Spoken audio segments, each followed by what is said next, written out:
What I want to do this morning is start at the end. I learned years ago in speech giving that there are three things in a good speech. Tell them what you're going to say it, then tell them what you said. That's what you do. So I'm going to tell you what I said at the beginning, okay? E.V. Hill, the great missionary Baptist pastor, black pastor years ago, summed up 1 Peter with these simple words. Only a black pastor from that time could. This ain't it. Think about it. As a believer, look around you, look at your life, look at your cars, look at your house, look at what's going on in the world right now, look at politics, look at what's going on at Wall Street, look at what's going on with your bank account, your job. Guess what? This ain't it. It is a little bit, but this ain't it. This is what Paul is saying here. Peter, starting out this way, Paul took 11 chapters in Romans to get to a therefore, and to give us 11 chapters of theology and doctrine of what it means to be a Christian. Peter, like good old Peter, starts out in the first verse in 3 words. He cuts right to the chase. To those who are elect exiles of the dispersion.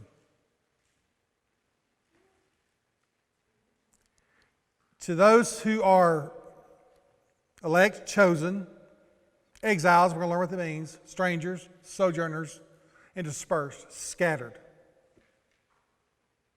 These will tell us what that means. He wants to start with who we are. This is who we are. I want to tell you, understand, you'll do much better knowing what the Christian life is, understanding who you are, than what you need to do. You know, who you are dictates a lot of what you do, doesn't it? We got military people here. If you're in the military, who you are has dictated a whole lot of your life in the service, except for Air Force, Matt. You other guys, it's dictated a whole lot of things. My son's retiring now, finally, 22 years. But for 22 years, he didn't have to be told who he was. He was told. And then he had to think of what to do. He was told. You do it because that's who you are. As a Christian, a lot of your Christian life is just knowing who you are. Elect exiles of the dispersion. C.S. Lewis wrote a famous letter right after Chronicles of Narnia. A little girl wrote to ask him in 1956, the year of my birth, what were some secrets to good writing? So if y'all are good creative writers, here are 4 great tips from C.S. Lewis. First, make it clear what you mean. Never let the audience doubt what you meant. Secondly, never use abstract nouns when concrete ones will do. In other words, if you mean more people died, don't say there was increased mortality. Third, don't use adjectives to tell people how to feel. Just show them how to feel. Terrify them.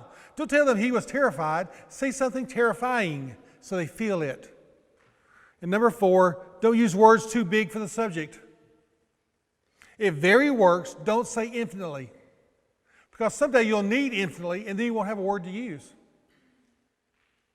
So just use the word that works. Peter must have taken C.S. Lewis' writing technique. He's very to the point, straight to the point. He sends a circular letter to Asia Minor, where our missionary talks about Turkey today. And what order they went, we don't know, but obviously went to these 3 cities. What order? I think probably the way they are: Pontus, Galatia, Cappadocia of Asia, Bithynia, and all the rest of Asia Minor. They read these letters. And when you read the Bible, I tell people when you're studying, start out, if it says the epistle of Peter, what does that mean? What is it? Epistle. It's a letter. So when you get a letter, if you were at home and you got a letter, say Matt had been deployed for a little while, and you get a letter from Matt. I guess you wouldn't get a letter anymore. You get an email or something. And the kids say, or text or whatever. What did Daddy have to say? Well, the first thing is, you just read it. You don't stop at the second word now. The present tense of this is this, and then it goes with this so-and-so. No, you just read it. I know when my wife has hundreds of letters from her father in World War II, sent home. And my mother has hundreds of letters during World War II while they were in college, apart from each other, my dad. And when they got the letters, they would read them over and over and over and over. Everybody. I've seen some of my wife, Judy's dad's letters, and it would say, like, how are the hogs? How are the chickens? And it would go, and then there would be a paragraph, and she'd stop and smile. You could tell she'd stop and smile because there's a paragraph it wasn't for the kids to read. Then they'd go right on. They say, read it again. So when you read 1 Peter, how should you read it first? It's a letter. Just read it. To the elect strangers, the elect aliens, the elect sojourners of dispersion. Now, here's my problem. And Joe, I know you'll relate to this. If you're a word person, here's my first thing. I get to elect, and what do you want to do? What's that mean? Camp there. And then you go off on that, and you get to stranger, alien, sojourner. What does that mean? Dispersion. Okay, let's do a whole thing on that. And you become very much a refugee of cross-referencing. Cross-referencing is a good thing to see where else the Bible talks about it. But you can go down rabbit trails. There may be good ones, but you miss the main point of the letter to the elect sojourners who are dispersed. So read that. I'm going to read to verse 13 and skip a lot of stuff. You can see what I'm going to. I'm trying to leave out the supporting verbs and nouns and adjectives, just the main thought. To those who elect exiles of dispersion for obedience to Jesus Christ. Verse 2. To verse 8. Though you have not seen him, you love him. Though you do not see him, you believe in him and rejoice with joy that's inexpressible and filled with glory, obtaining the outcome of your faith, the salvation of your souls. Verse 13. Therefore, let's stop there. Paul took 11 chapters to get to a therefore. How quick does Peter get to one? 13 verses. Therefore, set your hope fully on the grace that we brought to you at the revelation of Jesus Christ. Let me go back and read those together quickly. To those who are elect exiles of dispersion for obedience to Jesus Christ, though you have not seen him, you love him. Therefore, set your hope fully on the grace that we brought to you at the revelation of Jesus Christ. Peter sums up in just a few words how you should live your Christian life. As a chosen sojourner, set your heart on the grace that you have been shown, you are being shown, and you will be shown. You follow that? You realize if you're truly a believer, you were saved, you are saved, and you are being saved. That's how the Bible, and God has no problem in Scripture putting those three together. Past, present, future. Why? Because with God, is there really any time? To God, it's just one thing, but for us, it is, we are linear. So it's past, we were saved, and if you don't know what that means, you need to ask somebody here. You are saved, and you will be saved.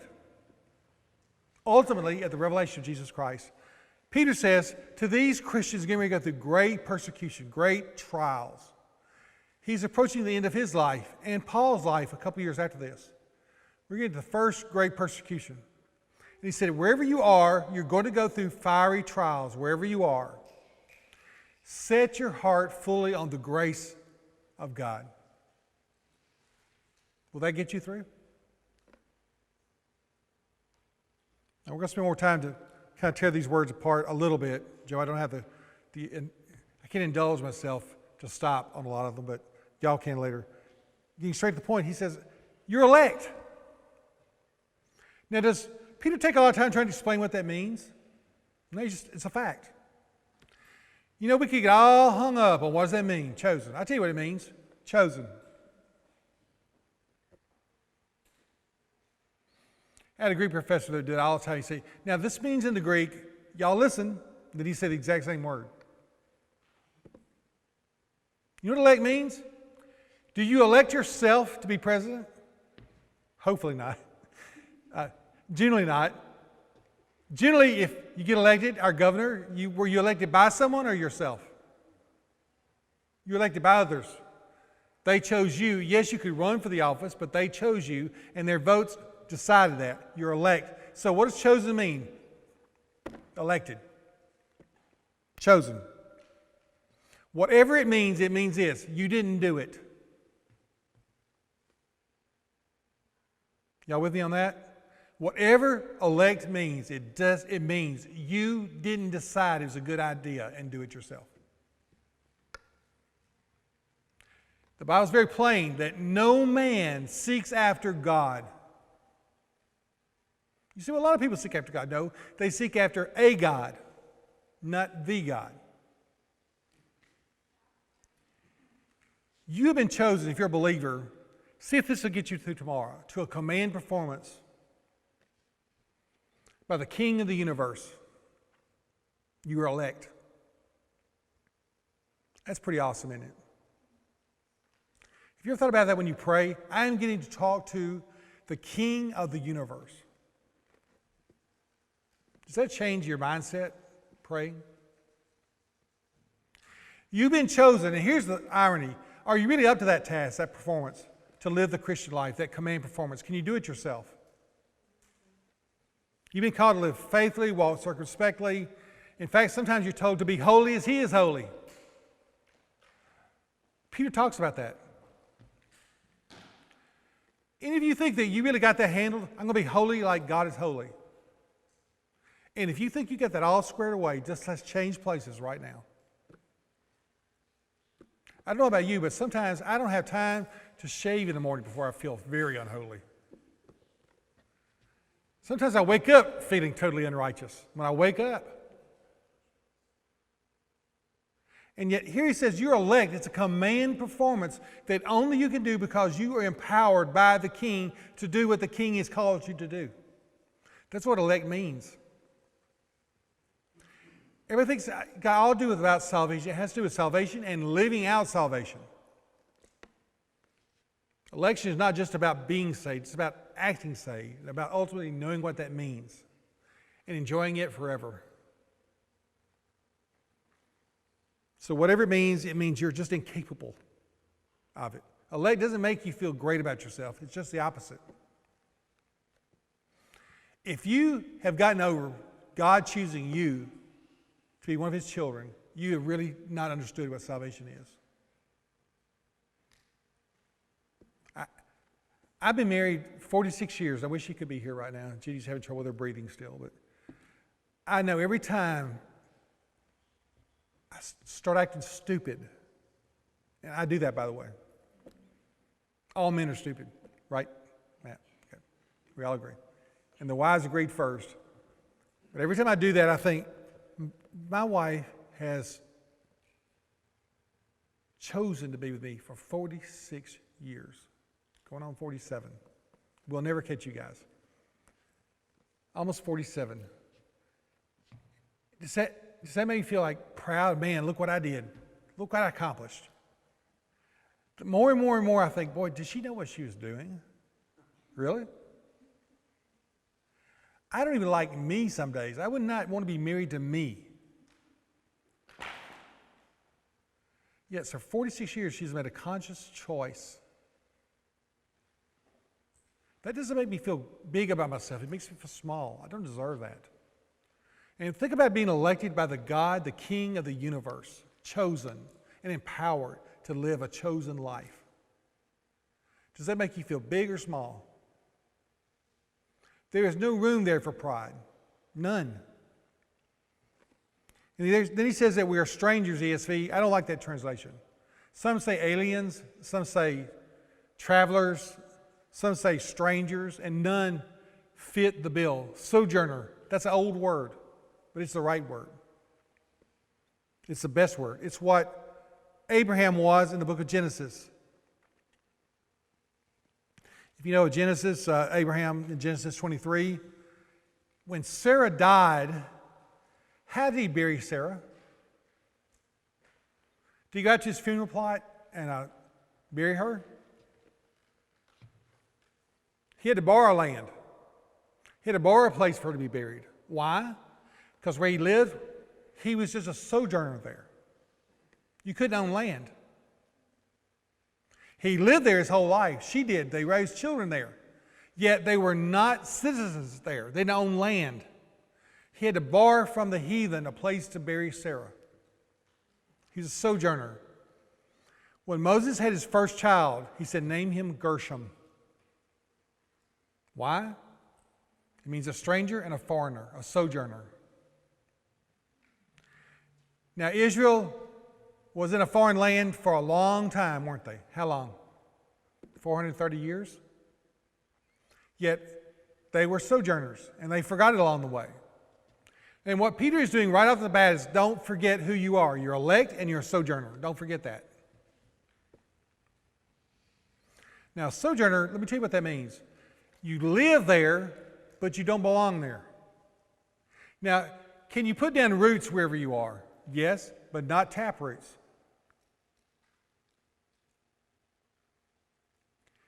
And one thing that makes us have in common, you guys are graduating next week, is that right? Okay. And off to who knows where. I thought about how many have come through here and just been gone, then to wherever. And I get a text from Pasha Wade in the South China Sea, I guess, or the Indian Ocean, who knows. Basically, I get a text like, I tell you, but I have to kill you, so, But do I know she's a sister in Christ? Do I remember Pasha now? Savannah? They're very close to us. They played with Augie and came over, and her dad spent with us, and Pasha's dad my mom and dad have contacted us, family. But Pasha, there, in wherever she is, Savannah, they are family. They are elect sojourners. We have that in common. And then he says another thing, a dispersion. Now this is very kind of, I don't want to trash different translations. Every translation is trying to make the fullest understanding. Elect, here's where ESV gets it really good at the beginning, then they mess up. Elect, strangers, and it puts dispersion in capital D. Now, when you see something capital, what does that usually mean if it's capitalized? The dispersion. So I think he's talking about the diaspora. And the diaspora, you can read more about in the Old Testament, but John 7, James 1, they're called that both times with the definitive article, the dispersion, the diaspora. And the diaspora was the northern kingdom in particular of Israel that was scattered by the Assyrians, Babylonians, and never had a nation again. They were scattered out. They were the diaspora, capital D. That's not what this is talking about, I don't think. Because here, Peter's talking to a mixed group, Gentiles and Jews together in Asia Minor. And it's not capitalized. It's no definitive article. It's dispersion. I may have forgotten a lot in Greek, Joe, but I firmly remember what a definitive article means. It means it's a particular thing. If I said John went to town, that'd mean any old John. If I said the John went to town, definitive article, that'd mean I knew a particular John, right? And probably talking about a John that you knew. Definitive. That's not what this is. It's not definitive. It's dispersion. Should be a little d. All Christians everywhere who are believers are dispersed. Now the word means scattered. I know probably some of you, I know Ronnie has. Most of you have not farmed or gardened. I don't know how many you have. But there are a couple of ways to sow seed. You can do how most people sow now seed. You sow it individually, very carefully measured apart. That's how Judy would do it.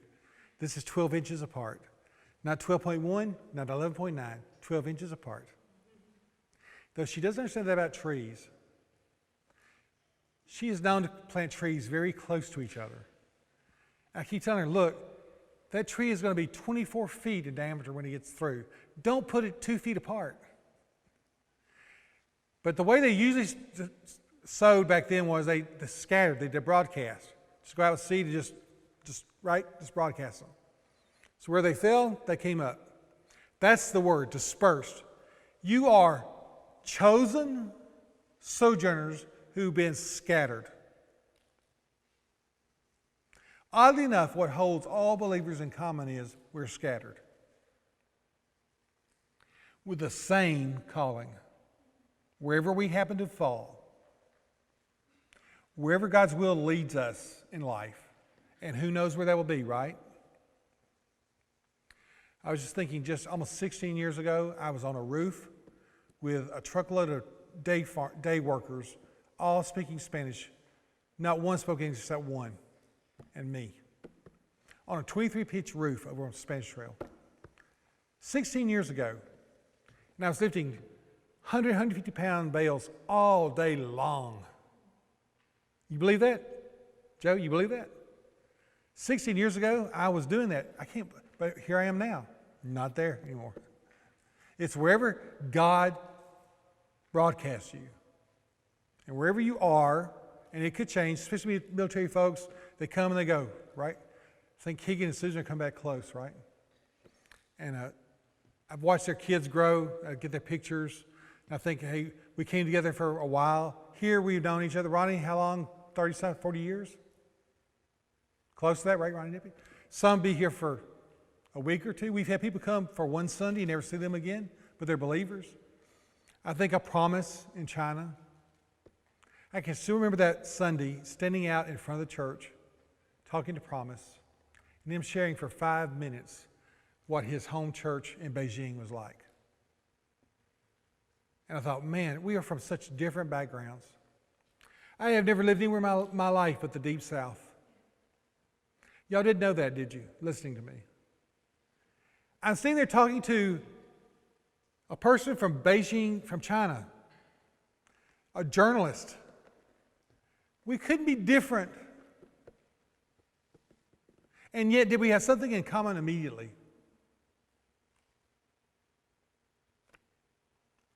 And that's when he says elect, sojourners of dispersion.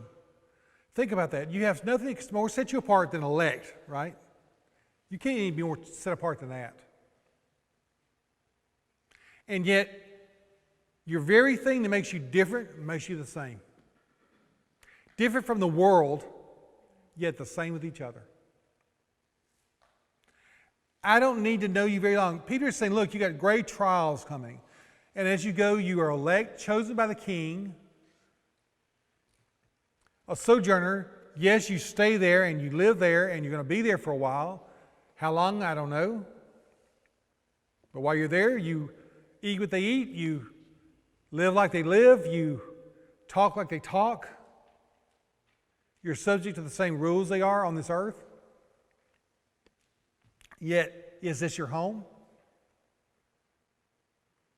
So theologically, I want to help you all out. Every day as you walk, look around you and remind yourself of what E.V. Hill said.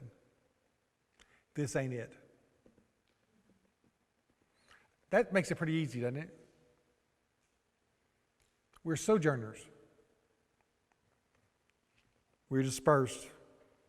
And Peter says in verse 6 of 1 Peter 1, in this you rejoice, though yet for a little while, if necessary, you have great trials.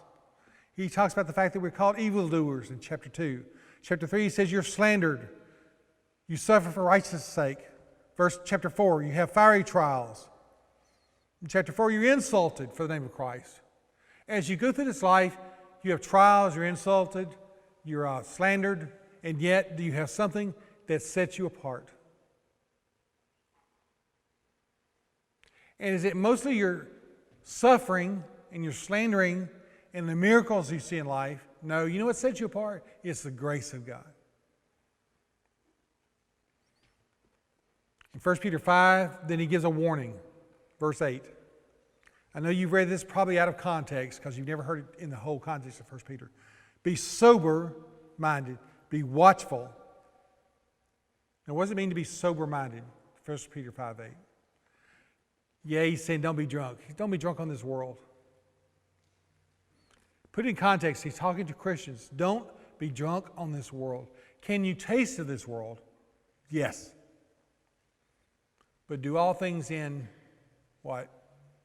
Moderation? Because if you don't do it in moderation, what happens? You get drunk. And when you get drunk, you get inebriated and you get uncoordinated and you lose your judgment, what little you had. Think about a drunk teenager. Didn't have any to begin with. That's why teenagers should never drink. They don't have a brain anyway. I know, I raised you, I was one. This thing's not fully formed up here. Now, as a Christian, yes, you taste this world, but do it in moderation. Don't get drunk on this world. Be sober-minded. Be watchful. As you walk this life, is it easy to start thinking like this world is your home? This is it. Is that easy? Be honest. You go through a trial like the election or war, kind of the same thing, and you start thinking, this is what it's really like. You know what? That comes and goes, doesn't it? It's one of the values of getting older, Ronnie. You really realize this really is not new. I'm trying to help you guys. It's hard to get all up in the air about COVID. My grandmother lived through Spanish flu. My mom through tuberculosis a lot. I lived through smallpox, polio, rubella, German measles, all of which were killers. Many of my friends were in crutches, braces, or left iron lungs, which was horrible. Kind of hard to get all worked up about something new. When you've seen more, and Peter's saying, wherever you go, whatever trials come, be watchful. Just remember, this is not it. So he says, be sober, be watchful. Your adversary, underline that, your adversary, the devil, he makes sure you know who he's talking about. Your adversary, the devil, prowls around a roaring lion like one, seeking someone to devour. Not lost people. This is not the devil trying to damn lost people. That's not what he's talking about. Be watchful because your adversary, the devil is not a lost person's adversary. He's got them. He's your adversary. He hates the name of Christ. If you don't believe me, get like in the chair to get your hair cut and talk about God and watch how people just, oh, that's great, wonderful. And say, I'll be praying for your mother who's sick. Okay, great. Then say something about Jesus Christ and watch what happens. Y'all been there? Just mention Jesus and then say anything about the gospel and tell me how the mood changes with lost people.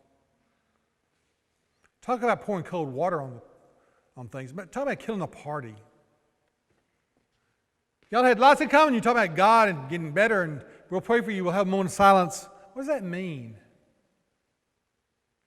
We have a moment of silence. Okay, now what? But say, in the name of Jesus Christ, our Lord and Savior. And watch what happens. The devil hates Christ. Your adversary, the devil, like a roaring lion, he prowls around seeking whom he may devour. Who does he want to devour? People of faith. Can he damn you to hell? No. Can he change your election? No. But can he rob you of your faith? Yes. And Peter's saying, as you walk this life, as you're scattered about, as you're sojourners, be careful, don't sink your roots too deep. Remember, this ain't it. Because there's an adversary out there who's just looking for a time when you let your guard down and forget this world is not your home, ready to devour you of your faith. So important.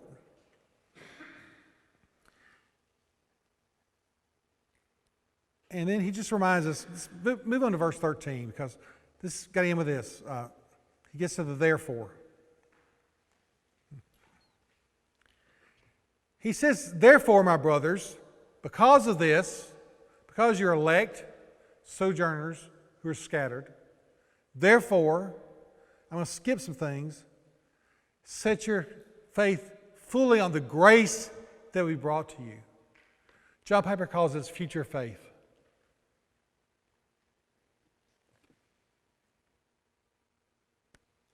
Verse 13, preparing your mind for action, being sober-minded, set your hope fully on the grace that will be brought to you at the revelation of Jesus Christ. Joe, we're back to what you were preaching on last Sunday. Hey, we have different views of the end times. Let me tell you what my view is. There's an end time. You know what my view about the return of Christ is? He's coming back. You know my view about when that is? Anytime. There's one thing I will not give ground on about the end times. The imminent return of Christ. It's imminent. That means it could be any time. You say, well, it's going to be in the last days. Well, guess what? We've been in the last days for 2,000 years. The last days started when Christ was resurrected and ascended to heaven. We've been in the last days ever since. He could come back at any moment. Do you believe that? Now, Peter says, live your life this way. Set your hope fully on the grace that will be revealed. If you're a believer, have you received grace already? Yes or no? Do you understand grace fully? If you say, yep, you don't. And as a believer, understand this. Set your hope not only in the grace that you have received and you are receiving, but a grace that you will receive that you cannot understand. Just set your hope on it. It'll get you through. How do I live the Christian life? Tim, Joe, Ronnie, John. I tell you how. Set your hope fully on Christ. That's how. I just don't know how I'm going to handle my marriage. It's just so hard. I don't know how to handle this going on right now. It's so hard. I don't know how to handle my boss. I don't know how to put up with my neighbor. It's just so hard. How do I do that? What are some steps for that? I have some steps for you. Set your hope fully on the grace that God has given you, is giving you, and will give you.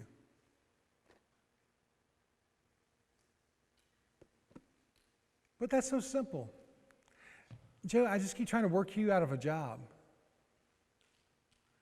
I'm trying to work Christian counselors out of a job. So how do we live the Christian life? Set your hope fully on the grace that you have received, that you are receiving, and that you will receive.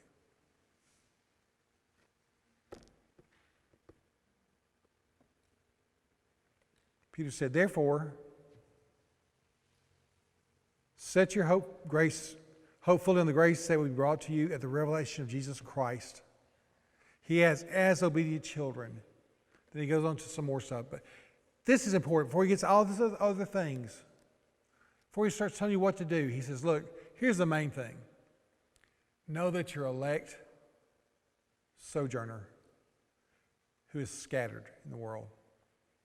And it's the grace of God that gets us all through. The same thing that got Martin Luther and John Calvin and Peter and Paul and my mom and my dad through. And the people persecuted in what country, Terry? Cameroon, thank you. The same God that will get those people through gets me through. It's the same thing. There's no difference. I mean, I know the translation, but I know what the word is. I know what it means, the grace of God. That's it. Let's have prayer.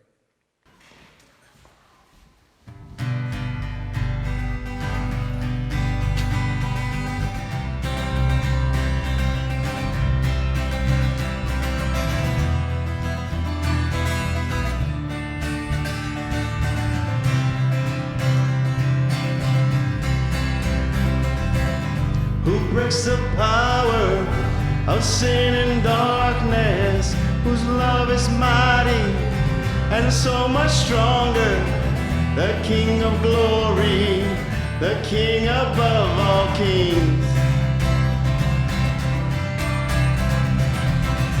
who shakes the whole earth with holy thunder, who leaves us breathless in awe and wonder, the King of glory, the King above all kings. This is amazing grace. This is unfailing love, that you would take my place, that you would bear my cross, you would lay down your life, that I would be set free. Oh, Jesus, I sing for all you've done for me.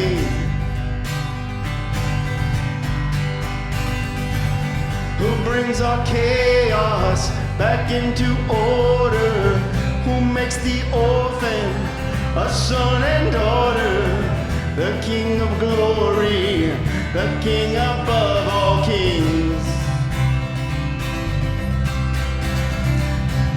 Who rules the nations with truth and justice, shines like the sun in all of its brilliance, the King of glory, the King above all kings.